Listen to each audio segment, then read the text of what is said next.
Hello, hello, hello, and welcome to our panel titled Stop the Steal. So what are we going to talk about today? We are shining a spotlight on a growing challenge. A challenge that's hitting streaming operators hard. And we're talking about CDN leeching and piracy. Specifically, we're going to look at the unauthorized use of CDN infrastructure to distribute pirate content. And no, it's not just a technical issue. It's impacting revenues, it's impacting performance, and it's impacting the integrity of the whole streaming experience.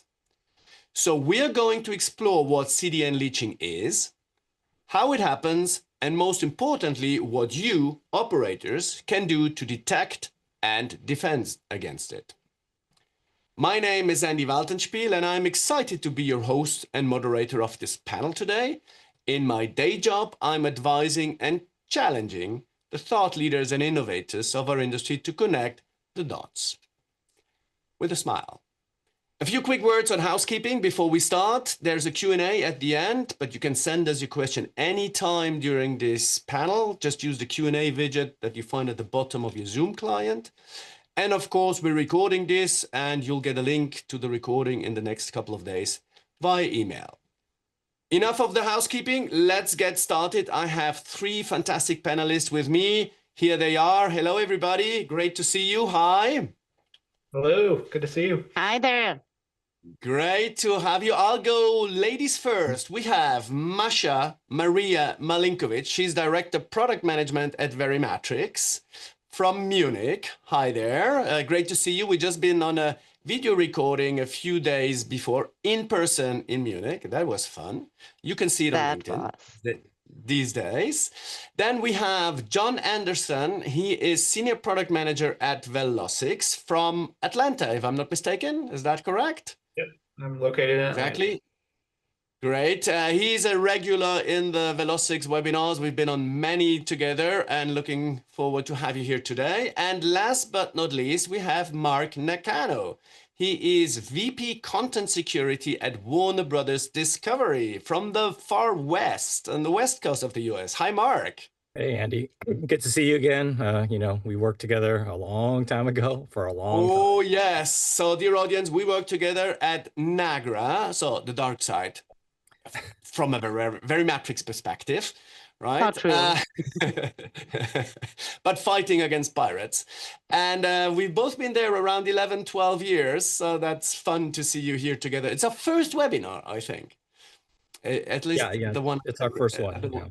The one I can remember.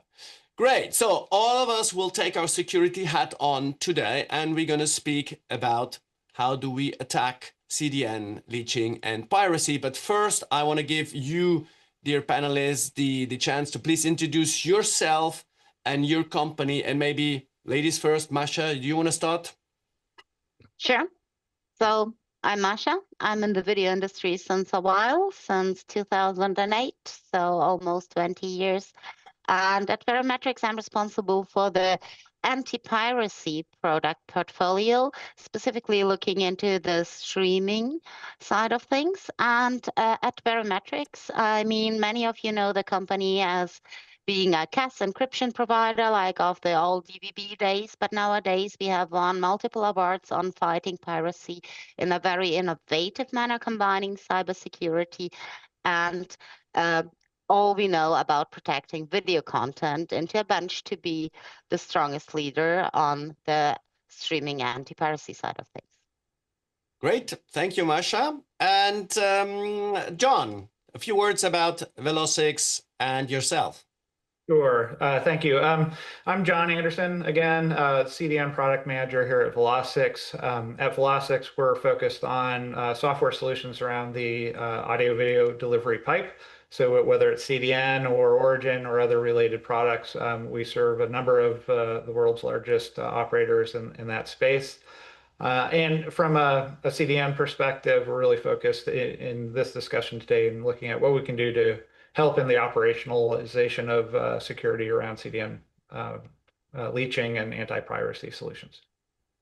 Great. And last but not least, Mark, from your side, I think everybody knows Warner Brothers Discovery, that little company there. No, no, not legal. They're huge.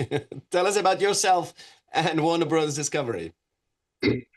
Sure, I'm Mark Nakano. I'm in charge of content security over at Warner Brothers Discovery. What that means is I make sure that people don't steal our content before the air date. That's kind of my main job.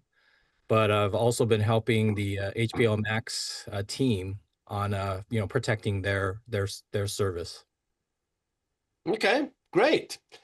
So we speak about CDN leeching and piracy, and before we go there, let's set the scene. And I'm looking at Masha. You're one of the top security providers in our industry. Can you paint the picture? How bright or dark you want to paint it? What's the state of the nation? How big is piracy? Maybe you have a few numbers. I know it's always tough to get them, but take it away. Give us some overview of where is the industry.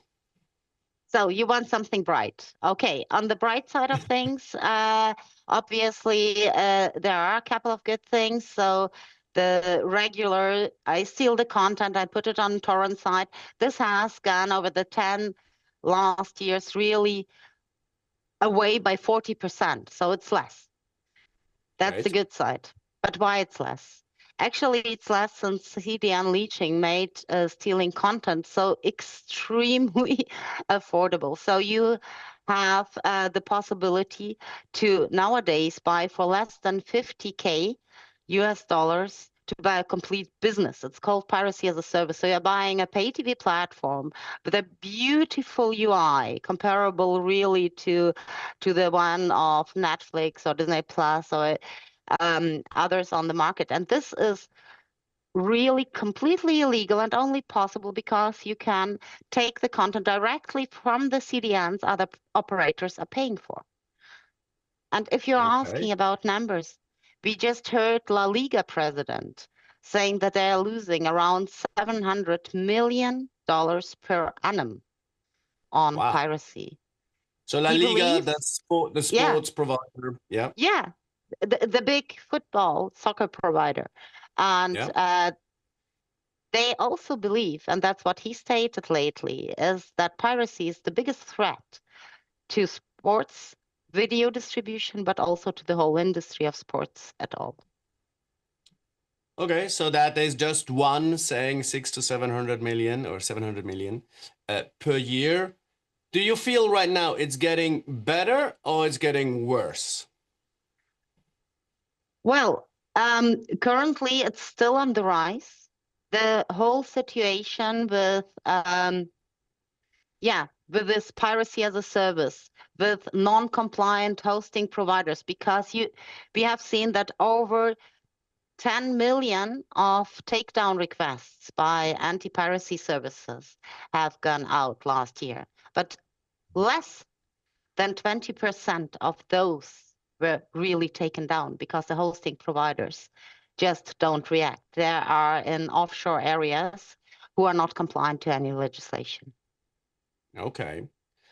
Okay, so a bit bright, but a lot of dark. Thank you, Masha, for that great setting the scene. Mark, you mentioned your main concern is don't let stuff go out before it's published or in the cinemas or wherever it's first published.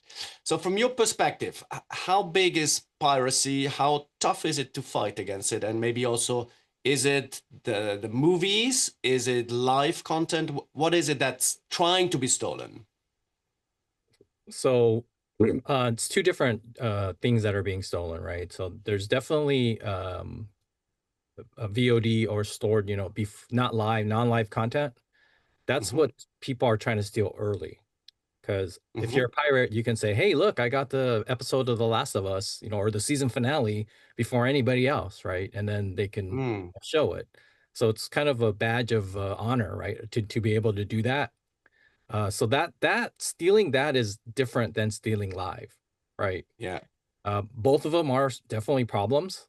I think live is becoming more of a problem because I think the statistic is, as of this year, 2025, streaming is greater than both cable and broadcast, right? So it's like the main way people watch content now, right? Yes. So then, just like in the broadcast days, you had what did you want? You want must-see TV, right? So the one way to do that was sports. So everybody watches the Super Bowl, it's live, right?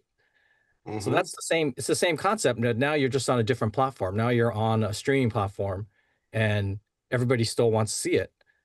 It's no longer, free like in broadcast. You have to pay. But then you're like, well, okay, that's on HBO Max, but maybe something else is on Netflix or something else is on, Peacock, right?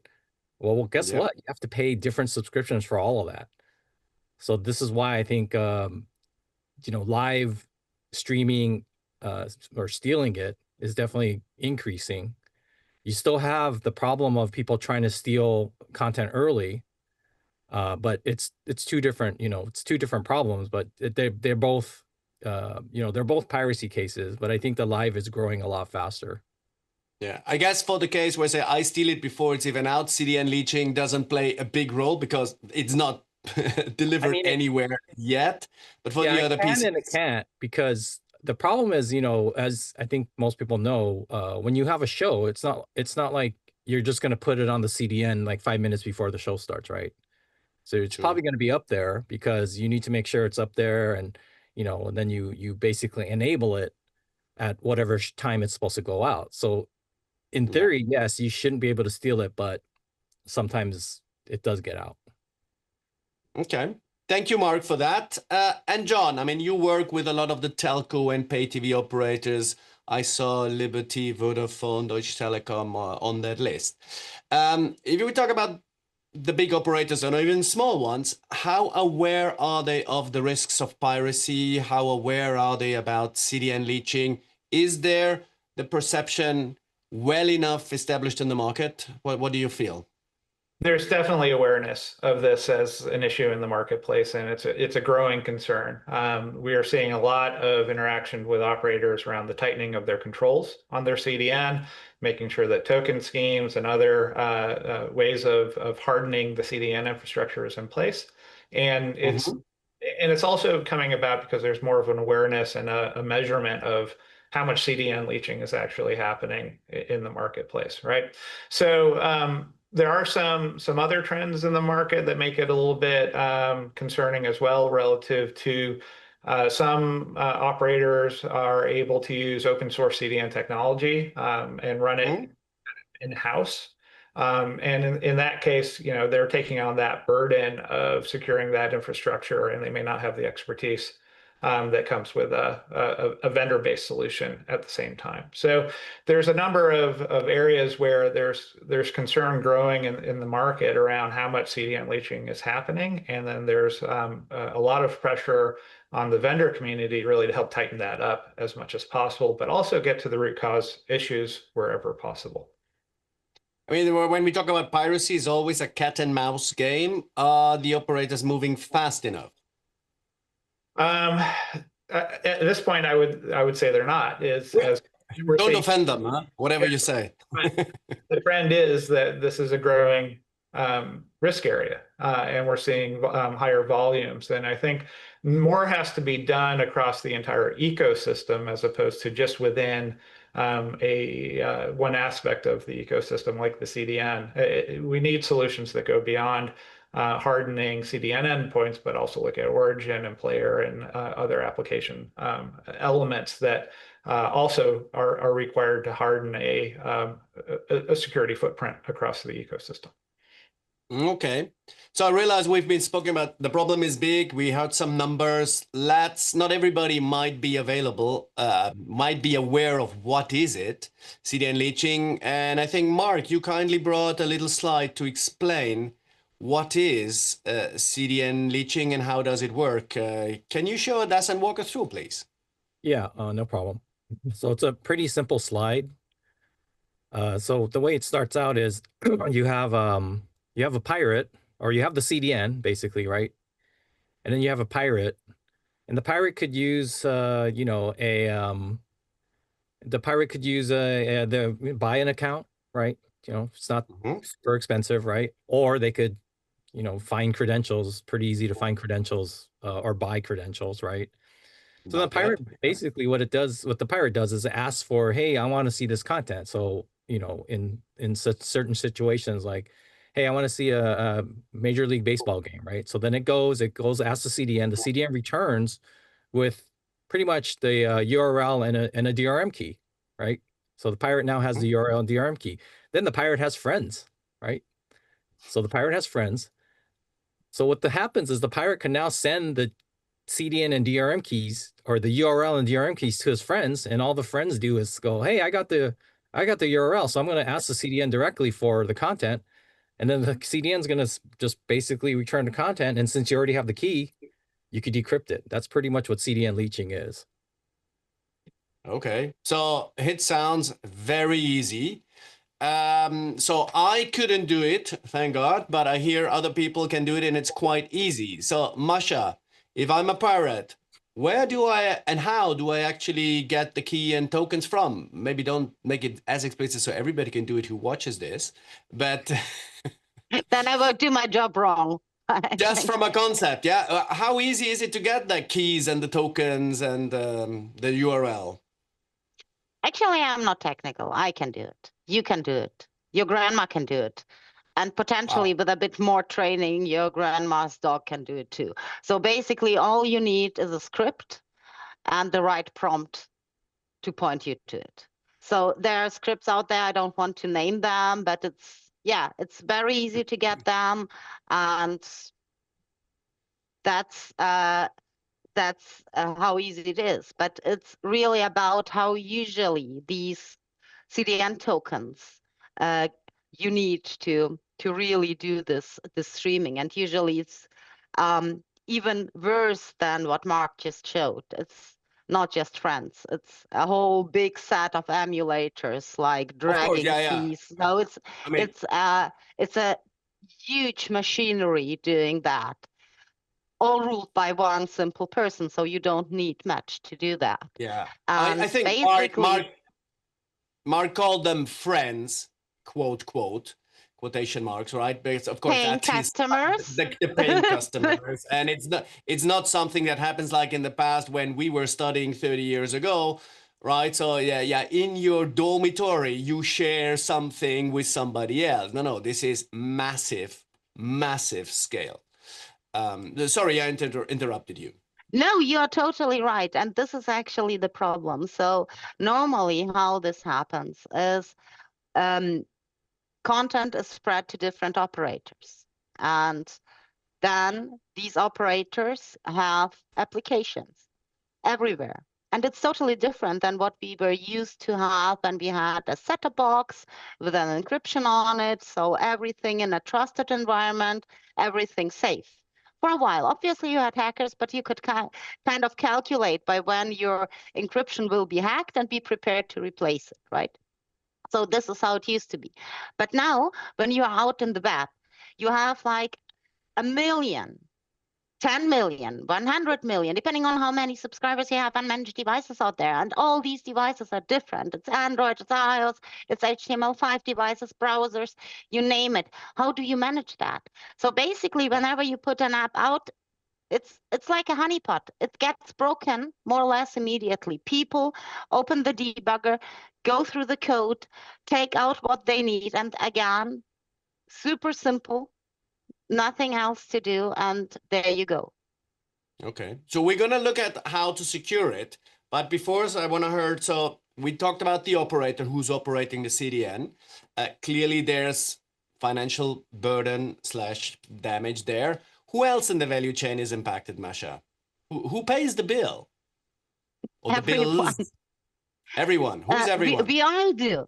But basically, if you think of a movie is paid out of the money which the subscribers in the end pay to the operator pays to the studio, right?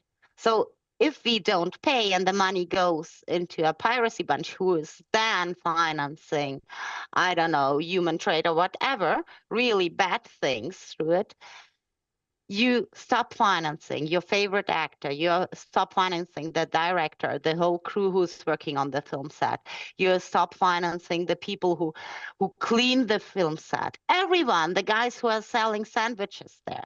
So Yeah. it harms everyone. And in the end, there's less money left to create new movies for you. Same for sports.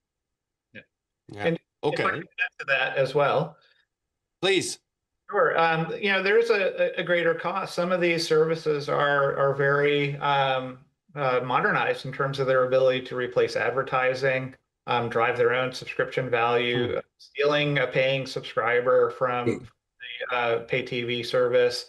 But then also the compounding cost is the response from the operator itself to combat anti-piracy solutions that come with a price tag of and there is brand impact to that as well, because at the end of the day, if that quality of service driven through a pirated service is not up to the value of the studio that its content is represented, then there's negative impacts from that perspective as well. So it flows all the way upstream and downstream in terms of where the costs hit.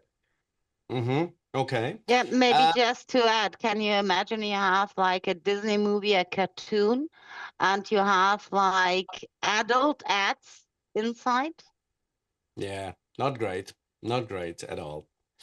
But back to Jon. I mean, you work with all these operators. I mean, how easy is it to find out that, hey, I think now there's CDN leaching is happening? What are the anomalies they would have to tune their radar on to realize that? Is that easy, or is it tough to find out that something strange is happening?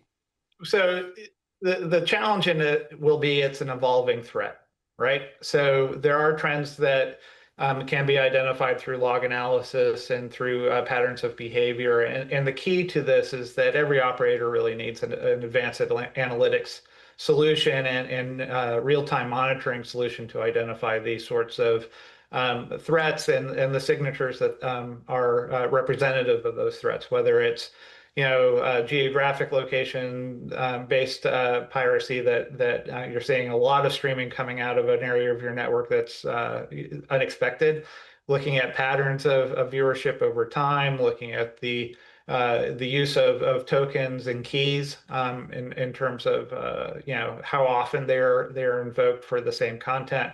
Like there are a lot of ways to detect and to identify that type of behavior, but then it's you need a response to that. But the key is how do you identify how much CDN leaching is happening on your network? How do you quantify it over time? And then what do you do about it once it's identified? But you can't stand still. And we should talk more about that during the course of the discussion, which is it's an evolving threat. Okay. So evolving threat, Masha, how do you stop the evolving threat? I hear, I won't name them. So open source CDN, and you said, well, we protect the tokens and we're fine. Isn't that good enough? You're smiling, I guess. Maybe not? Not exactly. So let's start maybe with what Jon just said. And I cannot stress enough how extremely important monitoring and professional tools to see what's going on the CDN is. But when we are talking about anti-piracy, we are not talking about one single guy. We are talking about really elaborate schemes by thousands, millions of hackers out there, right? So we need to put a layered approach. So the more layers you put, so just being sure that you don't have somebody streaming out of the wrong geographical location because you have some IP data is not enough. You have always to layer one on the next. And only that can help you. In the end, what we do suggest is to put really the solution where the leech is starting. And the leech is starting at the app side where the keys and tokens are stolen in the first place, right? So, but to ensure that even if you protect this whole thing, that the traffic is not intercepted, and making sure that only the legit and protected applications have access to the content at all, and block everyone else, everyone who wants to request from this URL. If you remember the beautiful picture with, which Mark was showing in the beginning, right? So making sure that if there is no legitimation to pick up the content, that it is not granted. And there are ways of doing that. I need to admit, we were kind of trying to evangelize our customers for ages to do it themselves, because you could. But in the end, we had to develop and sell a solution, because we all know there is like this huge roadmap. People decide to do anything else, but not doing other changes on the app. So that's really step number one. Make sure that the traffic and the URLs and the content and access is only granted to legitimate and protected apps. Step number two, these apps need really to be kind of bulletproof protected, right? So protected in a manner that you cannot do debugging, that you cannot do any type of changing the code or extracting anything from it. Because many people say, hey, I used this free obfuscator from online, I don't know, and believe that they're good, because a normal person cannot read the code anymore. But if you have a free obfuscator or even a cheap obfuscator, usually the next line under it in Google would be the 𝘳𝘊𝘀𝗧𝗏, usually also for free, right? So, Yeah, of course. Normal. So yeah, use really good professional tools to do that. And there are tools which allow you not just to protect, but also to see and monitor and achieve transparency. And by seeing and monitoring, I mean on an application ID level, meaning on each and every device out there using the operator's app, there should be on this level transparency there when it comes to piracy risks. Okay. Next step. We're not done. More levels. No, I'm sorry. Next step, it's pretty useless if you can see, but you cannot do anything. That would be frustrating, right? So you should have the ability to counteract on that, right?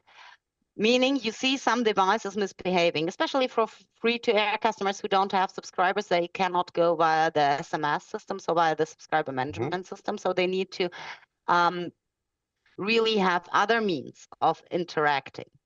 But also for the pay TV providers, going via the subscriber management and switching off an entire subscriber is a big problem, because a subscriber is usually not one person.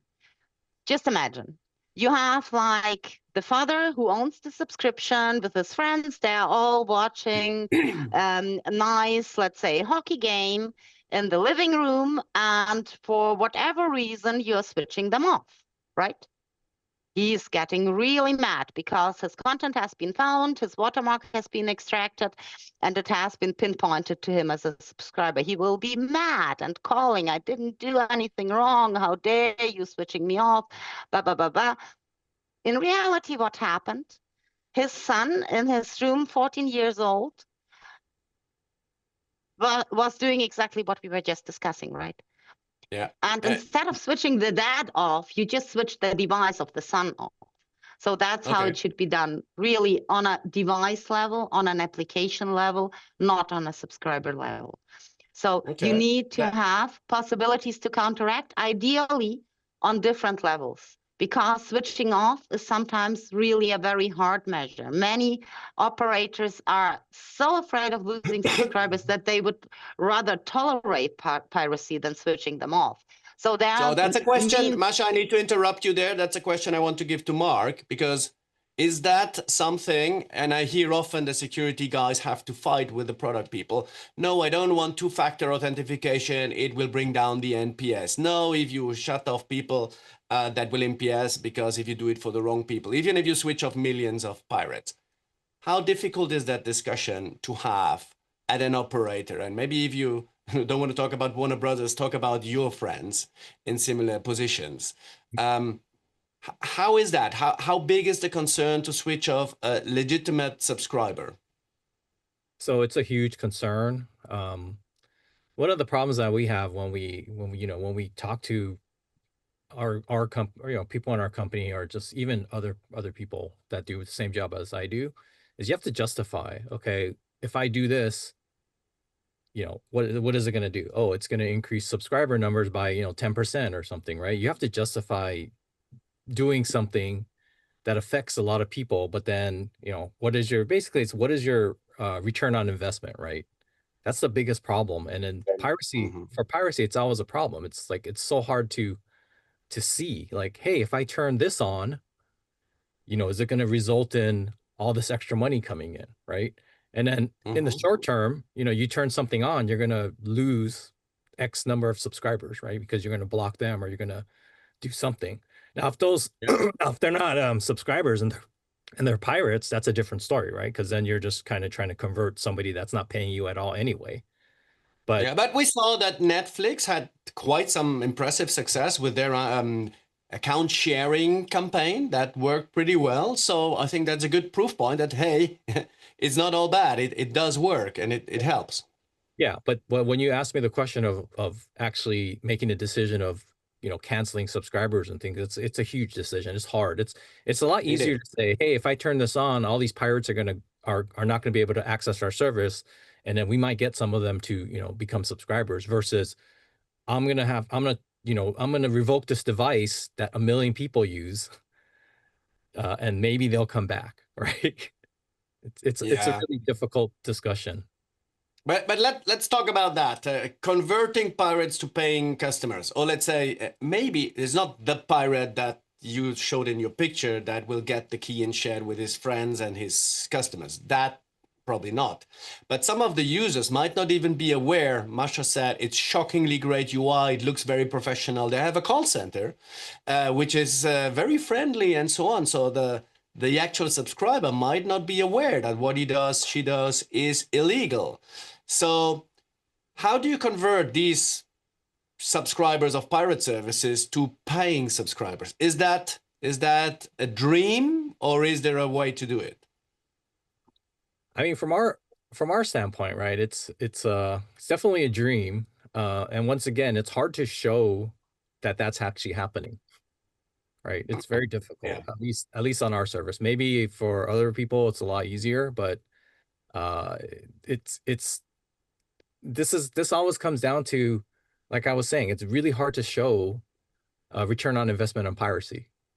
I mean, that's my biggest thing. Even when I was working with you, Andy, at Nagar, that was still one of the problems, is how do I show that something I sell to a customer is gonna increase their subscriber numbers, right? So I mean, to me, it's still a dream. If I'm able to actually, prove something, it'll be huge, right? Yeah. Okay. Let's look at Masha. How about your customers? Have they found ways, or maybe you have great tools on how to convert these subscribers of Piracy service to paying subscribers? Are there some good news, some bright spots? There are indeed, but maybe because we were talking about what you should do to stop piracy first. If I could just very quickly. No, we go there afterwards. We go there afterwards. Okay, perfect. Good.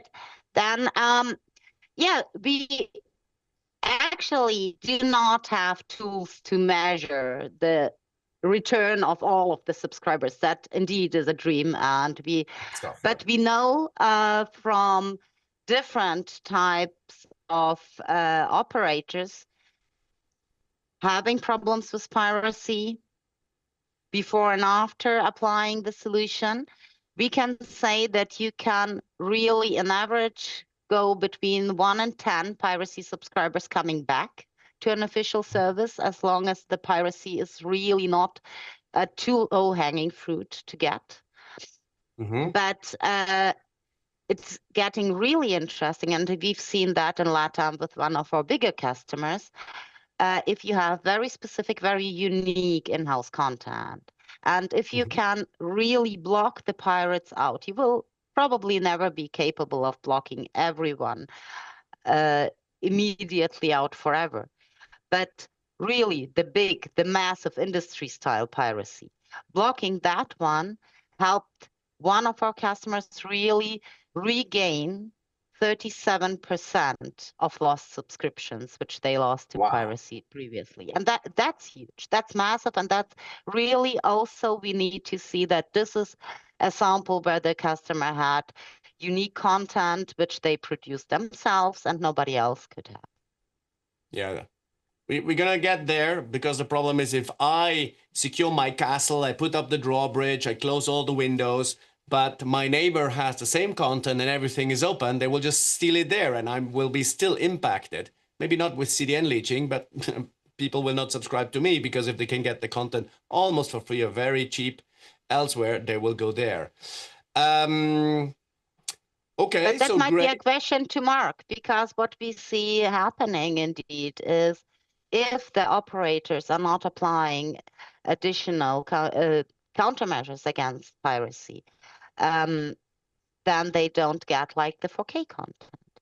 And for some, quality of content, at least for many of the subscribers, is indeed something they're looking at. And if you only can get SD or some halfway through HD content, and you have to buy a reasonable to pay a reasonable fee for 4K content, that's a difference. Yeah. So, Mark, good question indeed. I mean, you as a content producer, content owners, you have security measures that you say, or requirements, I think that's how you call it, right? So you need to do this, this, and that in order to get our content. I assume that's also ever evolving. And can you say a few words about that? Where are you? Where is this heading? I mean, the more the more valuable the content is, obviously, the more security we could put on it. There's a lot of inertia, though, right? Like, as an example, I'll give you an example. Like, let's say, look, all this analysis, all this log analysis, all this whatever, right? What are you really trying to do? You're really trying to find what account is leaking your content, right? What's the easiest way to do that? I mean, I come from a old watermarking company, right? Use watermarking, right? But there's inertia to that. Like, people are, a lot of the servers are like, oh no, I can't do that. There's like privacy concerns, there's cost concerns, there's all that stuff, right? But if the content is valuable enough, we as content owners could be, okay, well, that's fine. You're not going to use it, but then you don't get this. Yeah. Unless, right? I mean, that's the only thing we can do, is to start adding more and more security features. We have a pretty good set now, but as you can see, stuff is still stolen. So it's not, the best set. But once again, the problem is, if I start going in there and saying, oh, you need to do tokens for CDNs, you need to do hardening on your app, you need to do this, right? I mean, you're going to get pushback like crazy from a lot of people, because they're just like, this is too expensive, I can't do it, right? So, from a content provider community, it would be good to kind of have everybody on board and push in the same direction, right? Which we're trying to do. But once again, when you have hundreds of affiliates, some of them big, some of them small, like, not all of them can do that, right? And then they're at a disadvantage. If you're a small guy and you can't do some of the security stuff, then you don't get the 4K, or you don't get, the last episode of whatever series, right? Yeah. Or it's tough. More later, yes. I mean, there is the question of, how do operators collaborate on a global level? There's anti-piracy consortia, right, who try to tackle that. I understand, Mark, you're also very active in one of them. But we'll get there in a second. Because CDN leeching, of course, is not the only issues. We also have a few DRMs that are not very secure these days, I hear. Masha, what's about that?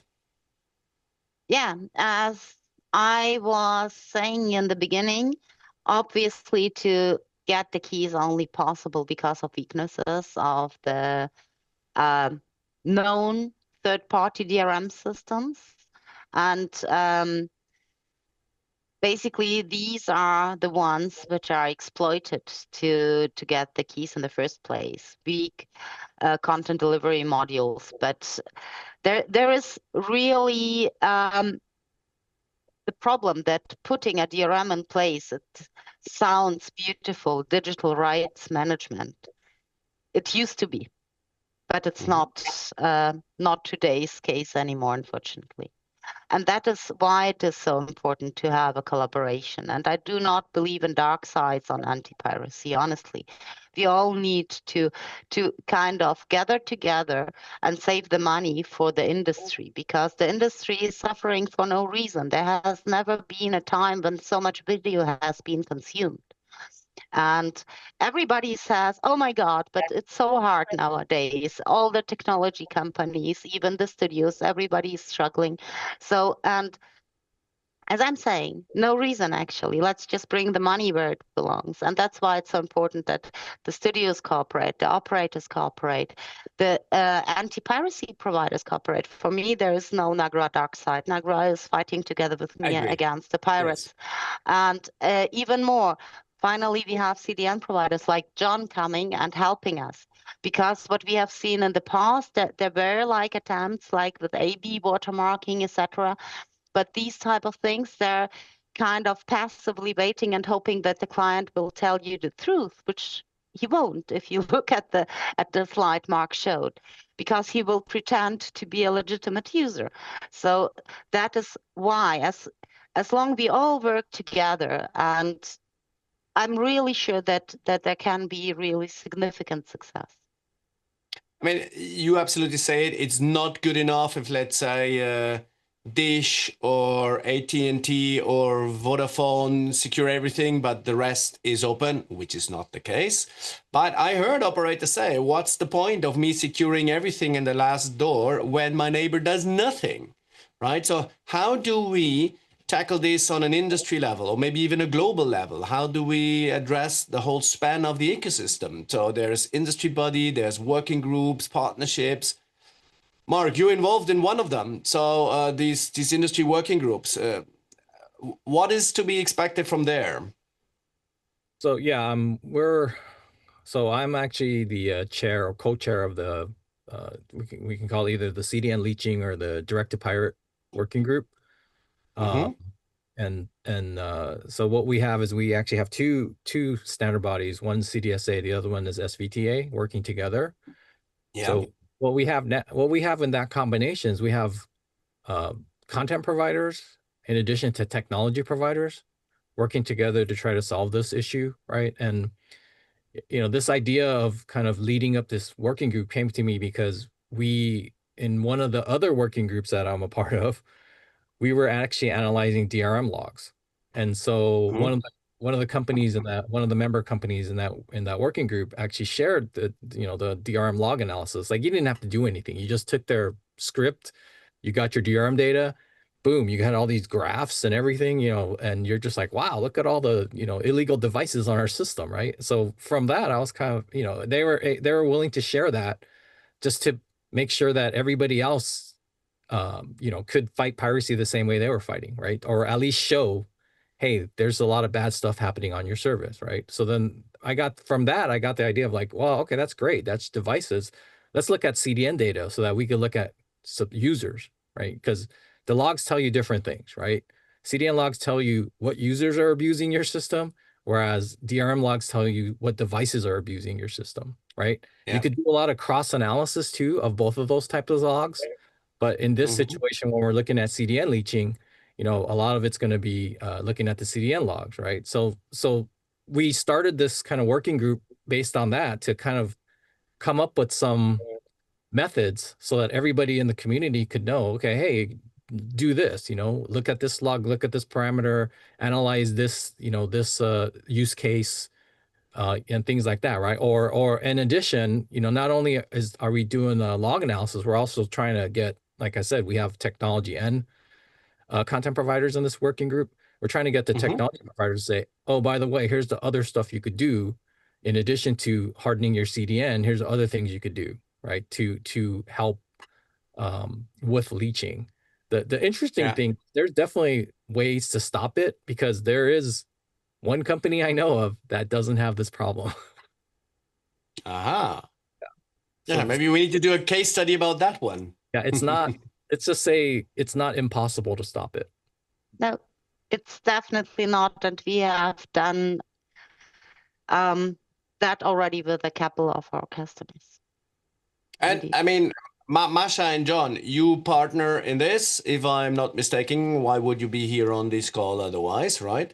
So what different layers of delivery and security are you combining, and why is it better to do that together than, okay, or one day John goes to the customer, another day goes Masha. What's the benefit of you working closely together?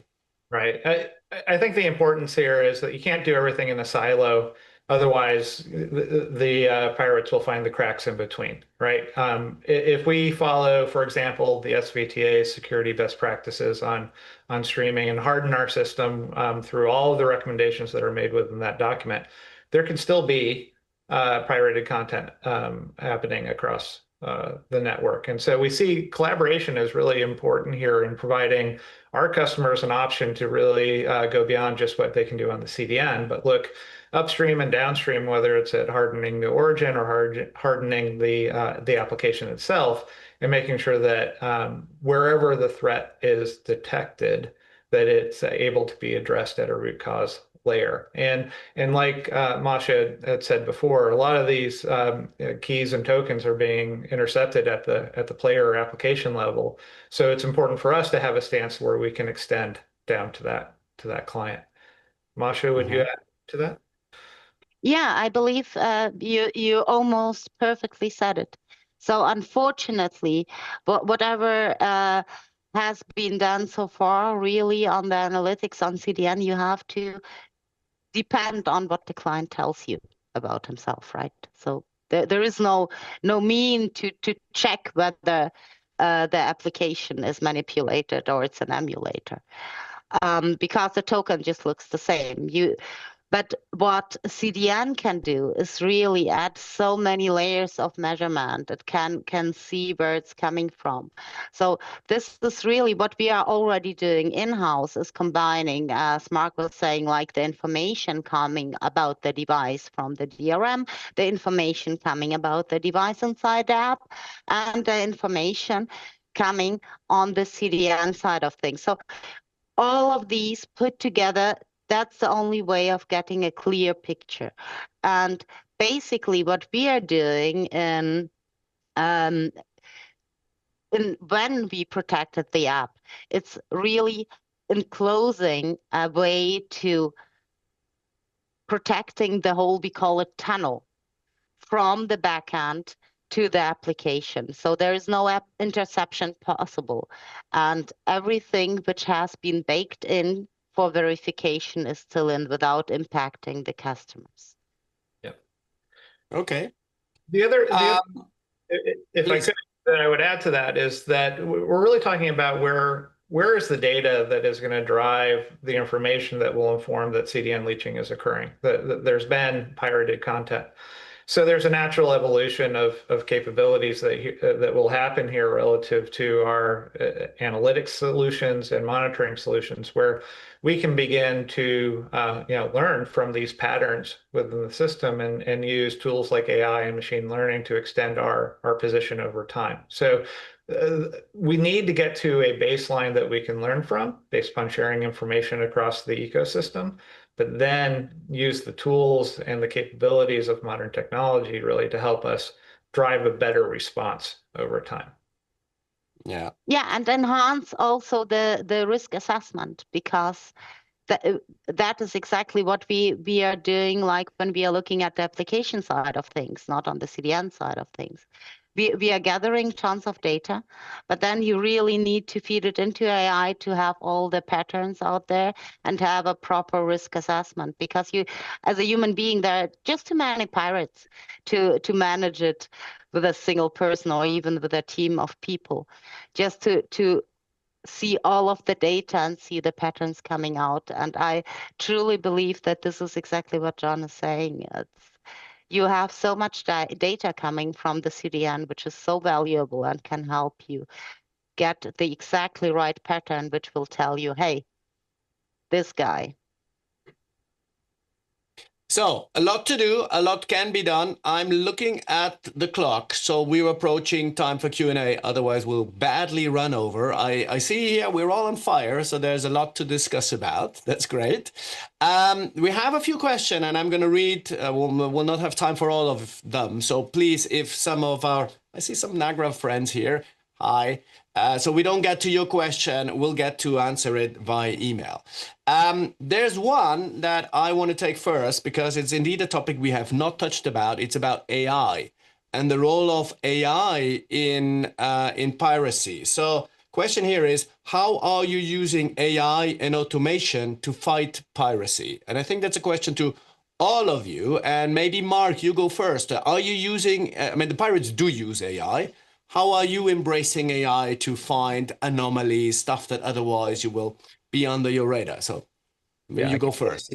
I can't get into too much detail, but basically, you know, like Masha was saying and John was saying too, it's like, you know, we have so much data.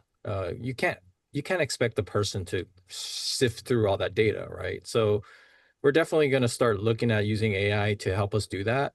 The question then becomes, what are you looking for, right? You have to train the AI to look for patterns or at least focus on, you know, certain parameters, things like that, right? Because it's not going to be smart enough initially to do anything, but we have to use AI to, you know, it's just too much data. I mean, we have our service, HBO Max, has probably a little bit over 100 million subscribers. So can you imagine all the CDN access that you get in 1 minute? Right? Yeah. Yeah, you know, you can't look at that 1 minute. And now if you want to do that in real time, or if you want to monitor for more than 1 minute, you know, obviously you do. I mean, you need some of this technology to help you. Yeah, makes absolute sense. Masha, in terms of assuming Mark is able to monitor more than a minute, how do you use AI to drive actions and counter actions? So as I was just mentioning, obviously I believe we are all doing the same. We are working on the risk management, specifically when we are taking the data for application protection. Application protection needs to be so-called polymorphic. That's super important. So it needs to be renewable very easily. So you need to, every time you update an app, you renew, but you also need to see the right point when to renew the protection. So there are very obvious things which a human can do. So if you see that some user was trying the debug functionality and was kicked out constantly, and you just see this pattern, debug, debug, debug, debug, and at one point he stops, you can assume, okay, he stopped because he gave up. Rarely the case. Usually he managed, he broke the protection, so you need to reprotect. But that's not enough. You need really to analyze the whole data, not to miss the point when to reprotect, because not everything is so obvious. And that is also where we believe that we can help each other also with John and with Velocix, who are doing exactly the same on the CDN level and exchange this type of data. And in addition to that, and that's probably more boring, but for Mark, more interesting, because you said you are a watermarking person, we use it in watermarking because it allows us in watermarking to really improve our extractions if the signal has been tampered with badly. Because rarely, if you do not have it in leeching, you have it in other places, right? So, and pirates tamper with the signal, they re-encode, they crop, they do whatever they want, and just to make the extractions really close to real time, we use AI. Okay. I see the other questions that some came in early have been answered in the meantime, but I want to hear from each one of you one last sentence, then we filled the hour. The one takeaway our audience should keep in mind when it's about CDN leeching and piracy, whether that's a call to action, do this, don't do that, what would you say? One good word of advice, more than one word, a few sentences. Mark, I let you go first. So I said this before, but this is not just our problem, right? I actually did a different webinar before, or it wasn't a webinar, it was actually a talk that I gave. And you know, one of the things I did was just just introduce CDN leaching, just similar to the slide that we saw earlier. But then I just turned it to the audience, says, look, help me solve this problem. You know, I think that's the one thing that everybody should take is I'm not going to solve it by myself. You know, there's no way. And none of our content, none of us, as far as on the content provider side, will be able to solve it ourselves. So we're going to need everybody's help to do this. Okay. So you're saying we need to work together. Yes. Yeah. Okay. John? Yeah, I would say the most important thing in working with the operators that we're engaged with is monitoring this and really sizing the issue is key right now. Identifying where the problem is at within their network, but then taking a proactive response. So that can come in a number of ways, whether it's pursuing piracy through legal means or making sure that they're continuing to work on best practices around hardening their system, but also considering the services that can be added to help them control their entire ecosystem is key to evolving their response to this threat. But the key is not standing still, right? We've got to come up with a strategy collectively that we combat CDN leaching together, but across the ecosystem as well. Okay. And Masha, you can do the wrap up. I believe that the guys are so right. We need to cooperate. We need transparency and visibility. But in the end, what I would advise everybody is to stop patching, because what we see a lot is the operators are trying to apply patches where the pirate comes out, so whack-a-mole-ish type of thing. And in the end, that's not gonna solve your problem, guys. You really need to take it seriously. The industry is losing really in pay TV between 14 and 25% of their revenues to piracy. So focus, do it strategically, stop patching, do a thing which covers from the beginning to the end, because if you don't, it's kind of useless. Yeah, makes sense. So we're just a few days away from IBC. So that's, I think, today, so in less than a week. We'll all see you there. Verimatrix is there. Definitely Velocix is there. Mark, are you going to be at IBC as well? I will not be, but there's probably going to be somebody from Warner Brothers over there. So we'll miss you. We'll see you maybe next time at CES or NAB or some of the US shows. So you might see me running around with this baby and film a few companies. You might be joining us for Connecting the Dots, where Verimatrix is a sponsor on Friday evening. Velocix should be there. And otherwise, if you want to follow up on this discussion, please reach out to Velocix, Verimatrix, find Mark on LinkedIn, and continue the discussion. It was great to have you. Thank you so much for this fantastic flowing discussion, Mark, Masha, and John.